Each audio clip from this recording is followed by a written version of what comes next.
With so many options and technical terms being thrown around, choosing the right grow light can feel confusing. So today we're breaking it down, covering what really matters when selecting a grow light. Let's get started. Hop on Amazon and you can easily be overwhelmed by the sheer number of options when it comes to grow lights, but not all grow lights are created equal. There are many misconceptions about grow lights, so let's clear some of them up. Brightness alone doesn't indicate quality. Seeing a red or blue cast doesn't mean a light is effective. Today, any grow light that still has a strong purple appearance is giving itself away as having outdated LED technology. Bigger doesn't always mean better. A wider light doesn't always mean better coverage. The beam angle and energy output are what determine the effective coverage area for a grow light.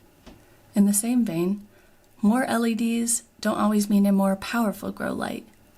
It typically means a larger number of low-quality LEDs that aren't benefiting your plants.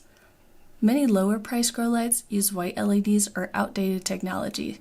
These are mass-produced and often outdated before they even make it to the customer. Watts, Kelvin, and lumens are commonly used to describe a grow light's effectiveness. Unfortunately, these terms are inaccurate at a minimum and are more often misleading. Watts reflect energy use, not light effectiveness. It's a measurement of the power of consumption of light sources to the human electricity bill. Kelvin measures the color of light being emitted.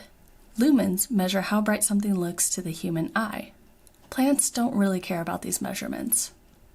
Photosynthetically active radiation, or PAR, is the most accurate measurement for understanding what a grow light is capable of.